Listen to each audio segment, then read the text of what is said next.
আমাদের মুসলমানদের ভিতরে তিন শ্রেণীর মানুষ পাওয়া যায়। এক শ্রেণীর মানুষ, এক শ্রেণীর মুসলমান, তারা অতি ভাড়াবাড়ি করে, অতি রঞ্জিত করে।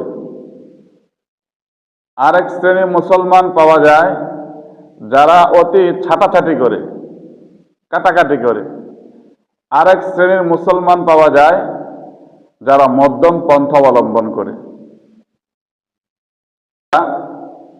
অতি ছাটাছাটি, অতি কাটাকাটি করে, তারা নিজেদেরকে আহলুল হাদিস বলে দাবি করে। এই লোকজন শবে বরাতকে একেবারে অস্বীকার করে, যে শবে বরাত বলতে কোনো কিচ্ছুই নাই।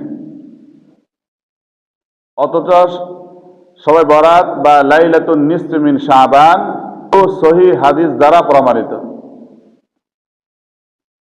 ইবনে মাজাহ শরীফের মধ্যে আসছে, হযরত আলী রাদিয়াল্লাহু তাআলা থেকে বর্ণিত, আন আলী ইবনে আবি তালিব রাদিয়াল্লাহু তাআলা আনহু قال قال رسول الله صلى الله عليه وسلم إذا كان ليلة النصف من شعبان فقوموا ليلها وصوموا نهارها। আল্লাহ রাসূল সাল্লাল্লাহু আলাইহি ওয়াসাল্লাম বলেন, যখন শাবান মাসের 14 তারিখ দিবাগত রাত্র আসে, ওয়াকুমু লাইলাহা, তোমরা রাতের বেলায় নামাজ পড়ো, নফল নামাজ পড়ো, ওয়াসুমু নাহারাহা, এবং এর পরের দিন তোমরা নফল রোজা রাখো। এই রাত্রিতে আল্লাহ তাআলা প্রথম আসমানে এসে লোকদেরকে ডাকতে থাকেন, কোন ক্ষমা প্রার্থনাকারী আছে কি যে আমার কাছে ক্ষমা প্রার্থনা করবে, আমি তাকে মাফ করে দিব। কোন অভাবগ্রস্ত মানুষ আছে কি, তার অভাব অনটনের কথা আমার কাছে বলবে, আমি তাকে অভাব মুক্ত করে দিব। কোন বিপদগ্রস্ত মানুষ আছে কি যে আমার কাছে চাইবে, আমার কাছে প্রার্থনা করবে, আমি আল্লাহ তাকে বিপদ মুক্ত করে দিব।